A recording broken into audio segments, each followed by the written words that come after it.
Bismillah ar-Rahman ar-Rahim. In the name of Allah, most gracious, most merciful.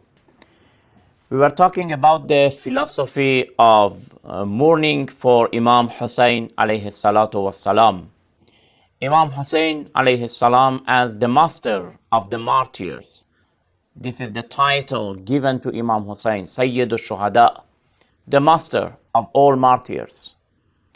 Imam Hussain alayhi salam was killed in the desert of Karbala by the army of Yazid ibn Muawiyah, and since that time, almost 14 centuries ago, every year, I say every year without any interruption, every year, Muslims and the followers of Ahlul Bayt alayhim as-salam all over the world, when the month of Muharram comes, they hold a lot of parties and ceremonies and sessions, and they mourn for Imam Hussain alayhi salatu wassalam. And they weep for him. What is the philosophy behind it? We said that, first of all, to preserve this school.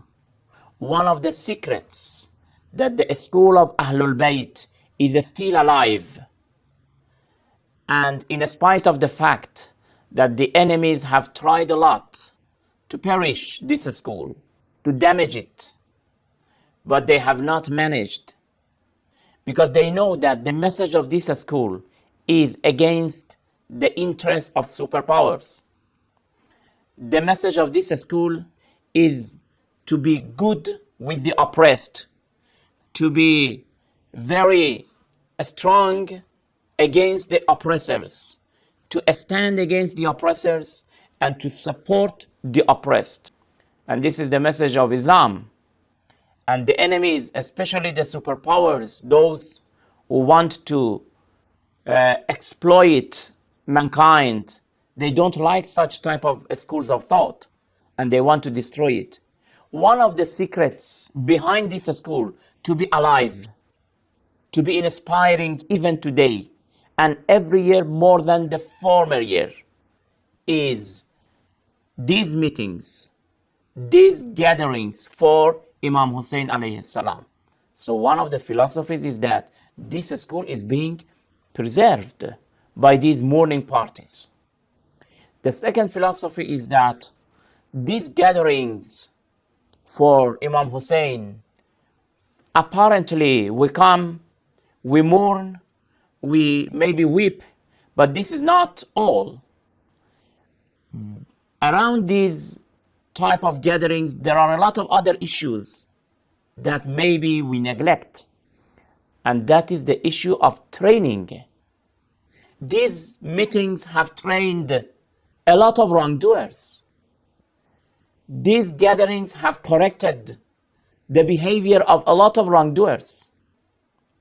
You may have seen or you may have heard, and if you not, I will tell you that we have a lot of evidences that wrongdoers, criminals who attend in the month of Muharram in such gatherings, and when they hear that why Imam Hussain alayhi salam stood against Yazid, why he did not submit, why he became ready even to sacrifice his life, what was the message behind it? When they understand the message, when they understand what Imam Hussain was killed for, then they correct themselves.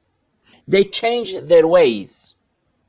We have a lot of evidences that such type of people, in spite of the fact that they have been very wrongdoer, throughout of their life, they have indulged themselves in crimes and sins, but suddenly they have stopped, they have repented, and now today, they are from the very good doer people.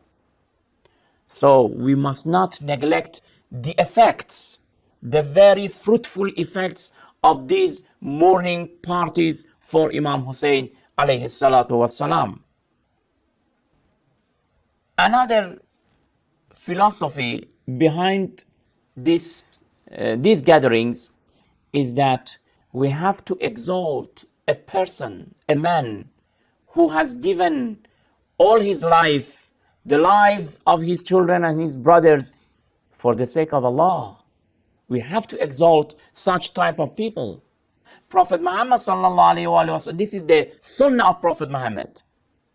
This is the way that Prophet Muhammad sallallahu alaihi wasallam behaved. Whenever Prophet Muhammad sallallahu alaihi wasallam was sitting among his companions and suddenly a man entered, Prophet Muhammad said that give him a place and brought him close to himself. When his companions saw why Prophet is respecting him too much, Prophet Muhammad said that he was one of the soldiers in our battles. The person who participates in the battles of war against the enemies, he must be respected. He is al-mujahid fi sabilillah. The one who sacrificed his life for the sake of Allah must be respected. He must be commemorated. After the war of Uhud, the battle of Uhud, when Hamza, the uncle of Prophet Muhammad sallallahu alaihi wasallam, was killed and he became martyr, and Hind, the mother of Muawiyah, the wife of Abu Sufyan, may the curses of Allah be upon her, came and told her slave to cut the stomach of Hamza, and even he took the liver to eat it, because she was very angry at that time and she wanted to take a revenge from Hamza. When Hamza was being killed and his body was in fact cut into pieces, Prophet Muhammad sallallahu alaihi wasallam, after he returned to Medina, he saw the houses of some of the companions who were martyred, that they were weeping and crying for their martyrs. Then he said, لكن حمزة لا بواكي له. My uncle Hamza, he has nobody to weep for him. When the Muslims heard this sentence of Prophet Muhammad sallallahu alaihi wasallam, they gathered and they wept for Hamza, the uncle of Prophet Muhammad. What does this show? It shows that Prophet Muhammad is trying to say that a person who is giving his life for the sake of Allah, other people must weep for him, must remember him, must exalt him and commemorate him. Hussein alayhi salam is one of these people. And this is the philosophy. This is our responsibility to do it. That tradition, you can find it in the book of Al-Isti'ab, volume 1, page 275. We will continue, inshallah, the topic in next program. Until then, thank you very much. Wassalamu alaikum wa rahmatullahi wa barakatuh.